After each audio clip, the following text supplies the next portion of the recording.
I hope you're having a happy new year or you're anticipating a happier new year. 2020 has obviously thrown us a few curves. Some people have been able to embrace it and transition and really thrive. Other people have found themselves facing obstacles they never anticipated and had real challenges. But I do hope that 2021 is a phenomenal year for everybody. If you're just looking at real estate, you'd wonder, what was everybody complaining about? I want to look back at a video I made back in April, some of the charts that I made back then. I made some predictions, see how I did on those predictions, look at some current market data, and make some predictions of what I expect to see in the next 6 months or so in real estate. So let's dive in. One of the charts that I showed back in that video in April, and you can find a link to it either over here or somewhere in the comments, is the home price changes kind of over the last couple of recessions that we faced, because we were expecting a significant recession going into COVID. And I showed you this chart that showed, out of the last 5 recessions, 3 of them went up, and really one went down just a hair under 2%. And the one that everybody remembers, we saw a recession of degrading in prices of almost 20% nationally. That hurt. That's what a lot of people had in their minds. They thought that we were going to be a rehash of 2008 all over again. And yet, if we look at past recessions, actually in recessions, real estate has done really well. What have we done so far this year? This year, month over month in October, we saw an increase nationally up 7.3%. Followed a trend that I predicted. I predicted that we were probably going to see an increase in prices. Part of the reason we saw an increase in prices was this next stat, is our month supply of inventory. We were facing an already really low supply of inventory going into COVID and had seen a decline over the last couple of years. It's just gotten worse. Typically, as you can see, we have these little humps, this sort of up and down of inventory, not a really huge change, month over month, year over year, that sort of thing. But these two lines, one is the entire multiple listing service. The blue line is the entire multiple listing service. The red line is the metro area metro area of City of Richmond, the counties of Chesterfield, Henrico, and Hanover. Overall multiple listing service, we're at 1.2 months of inventory. In the metro area, we're at a month of inventory. That's really, really tight. Typically, a balanced market is somewhere between 3 and 6 months. We're in a heavily weighted towards seller's market. In fact, I put together a scoreboard of the 14, based on the 14 indicators that I track on a monthly basis to see kind of where our market is going. That scoreboard consistently over the last couple months has had sellers winning 12 to 1, 13 to 0, 14 to 0. It all depends on looking at the indicators month over month to see what who is stronger in the market position. Consistently been sellers over the last 2-3 years, really, with very, very strong weighting towards sellers in the last couple months. So month supply of inventory, it's hard out there. And I'll share some real world examples in my predictions, but I couldn't predict that we were going to see this big of a decline. It's simple supply and demand. That's part of the reason why home prices are up. And I wasn't really concerned about home prices going into this thing. The other thing that I didn't really expect a whole lot of change was the cost of a loan. I knew the Fed had reduced the overnight lending rate, which is not directly correlated to mortgage rates, but it does indicate a little bit about the health of our economy. And I didn't expect to see a increase in home rates. I expected them to stay steady. And I was sort of correct and sort of wrong.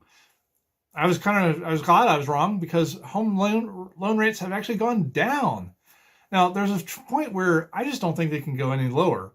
As another real world example, back when COVID first started, we saw gas at the lowest I saw it was $1.25. And people were like, well, how low can gas go? And I said to them, I don't think that gas can go much lower than what it is, because heck, 60 cents or so of every gallon, it's taxes. And those aren't going to go away. If you sell gas, you pay 60 cents in taxes on it. And then obviously there's some cost to transport it, and the shop that's selling it, they're in the business to make a profit. So they've got to make a little bit of profit, left a little bit of meat on the bone, but not a whole lot. So I didn't think gas was going to go much more than $1.25. It's up to around $2 right now locally. I don't expect to see interest rates going forward go much cheaper. There's just not enough money, not enough meat on the bone. I'd rather not make a loan, which that gets to be a really weird world then. So what about availability of cash, about loans being available? I showed this chart where it showed, again, comparing 2008 to 2019, 2020 to see where we were. Right before the crash of 2008, it was really easy to get a loan. A higher number means an easier way to get a loan. Back in 2006 and 7, if you had a pulse, and sometimes even if you didn't have a pulse, you could get a loan.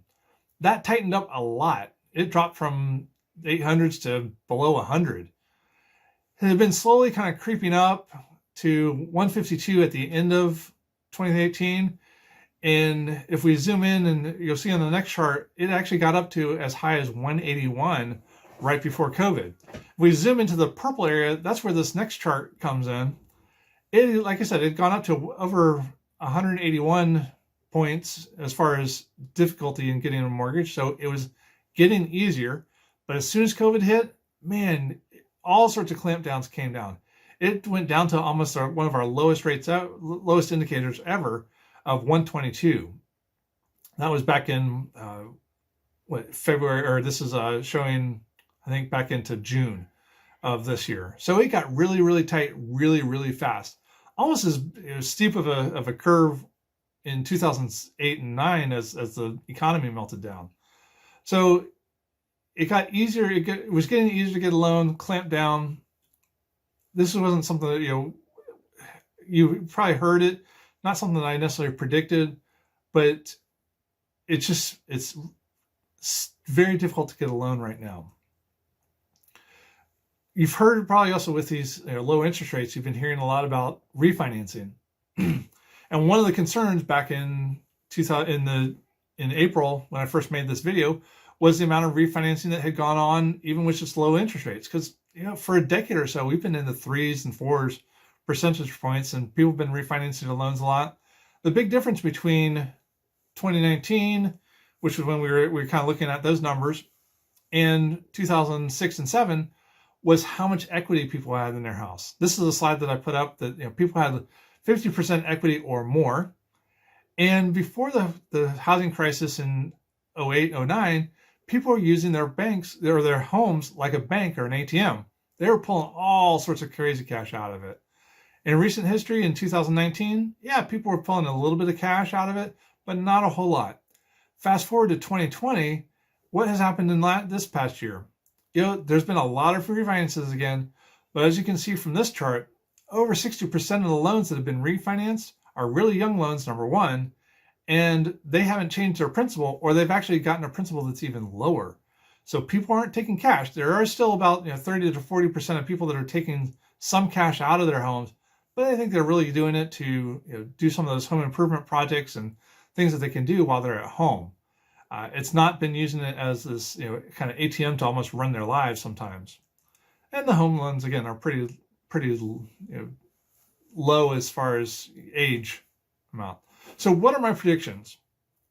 So here, before we get to the predictions, I want to give you some real world examples that I got from some friends, and they're about kind of where we are with home sales. One of them had a property that was on the market for just 5 days. In those 5 days, they had 62 showings. From those 62 showings, basically half the people, they got 33 offers. A lot of competition, a lot of unhappy buyers. They can only sell the house once, so 32 buyers went away empty-handed. Another person had the property on the market for a day and a half, had 59 showings and 28 offers. Similar ratios there. So if you're a buyer in the market, man, you are going to face stiff competition out there. Home prices, I think, are going to continue to increase. It's just a simple supply and demand. There's not a whole lot of supply out there. There's still a lot of demand. There's more and more people that are getting themselves ready. They're repairing their credit. They're saving up money. You've got to be in a very, very, very strong position in order to win a home in the current market. Home sellers, you can't ask whatever you want because home salaries have not increased a whole lot. There's still a lot of people that are out of work. Those people aren't even going to be in the market. But buyers, you really do have to have your stuff together. And there's only so many ways that you can make it more attractive for a seller to accept your offer. Again, sellers, yes, there's still some cash buyers out there. Talked with one the other day.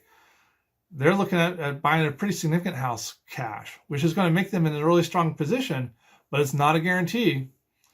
There's a lot of people out there with cash, especially on the more affordable homes. I think we're going to still see interest rates stay low. The Fed has signaled that they're not going to change the overnight lending rate, which is not a direct correlation to home loans, but they're not planning on raising that over the next 2 years. In the same way, I don't think we're going to see a whole lot of change in interest rates. Yeah, we might go back into the 3.5, 4s, but it's not going to drop below 2. I mean, that's my prediction is we won't see below 2. We might see some 2.5s, and it all depends on your credit. But if you're in the market to buy a house, if you're looking at selling a house, one of the things that I get concerned about that sellers are coming to me about concerning is that they're not going to have a place to go. And so that's where it all comes down to.